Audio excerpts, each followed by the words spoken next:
Eu sou Gleise Campos e atualmente estou como tutora à distância do programa Saúde com a Gente. Trazer um pouquinho para a gente discutir a proposta de atividade 7, que se refere às ferramentas digitais e suas possibilidades de uso nos processos de ensino-aprendizagem. Então, eu, juntamente com os meus colegas tutores e a coordenação de tutoria, desenvolvemos essa atividade em conjunto e vamos discutir um pouquinho aqui hoje. Então, a tecnologia, ela vem como uma grande aliada da educação, uma vez que a partir dos seus avanços tecnológicos, o processo de ensino-aprendizagem ele vem se tornando mais, digamos que mais fluido, mais facilitado. E as ferramentas digitais, elas vêm como trazendo esse aporte para que o processo de ensino-aprendizagem aconteça de uma maneira mais moderna e mais fluida.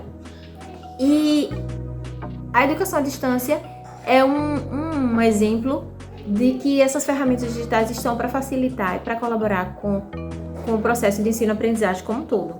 E as metodologias ativas é um desses, digamos que é um desse viés que tem buscado tornar o aluno mais centralizador dentro do seu processo de ensino-aprendizagem, um sujeito mais ativo, onde a sua capacidade de leitura, de escrita, de análise crítica, de capacidade de resolução de situações e problemas se torna mais ativa e mais eficaz.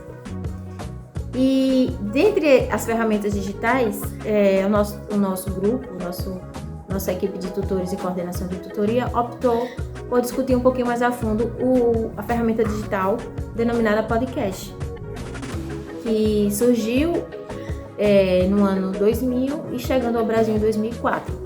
Então, o podcast ela é uma ferramenta digital, um recurso tecnológico que se faz uso da internet para compartilhar a sua fala em dispositivos móveis, tablets, smartphones e computadores também, todos conectados à rede. Então, é como se fosse, trazendo para uma linguagem mais simples, é como se o podcast fosse um programa de rádio, onde você ouve a fala do sujeito, você ouve aonde e quando você quiser.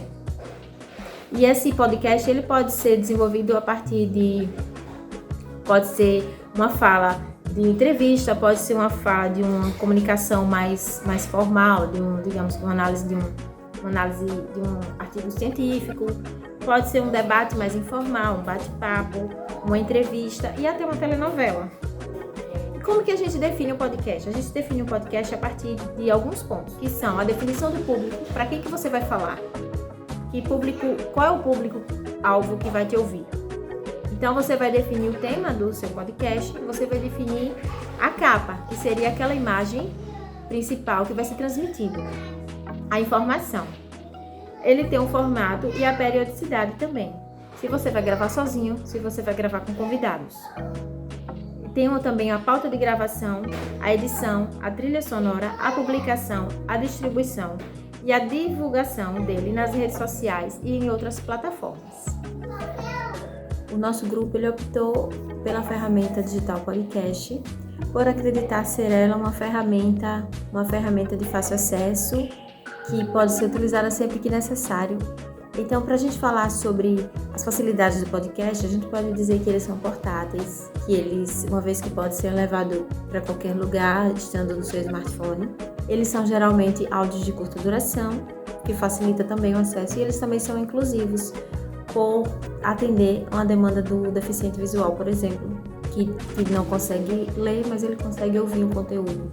E além disso, a gente pode dizer, para concluir, que o podcast, como uma ferramenta que facilita o uso com o agente de saúde, a gente pode falar que ele vem com essa bagagem de ser uma ferramenta digital de fácil acesso, pois o agente de saúde ele pode ouvir em qualquer lugar, inclusive durante sua carga horária de trabalho, ou até mesmo no percurso durante as visitas domiciliares.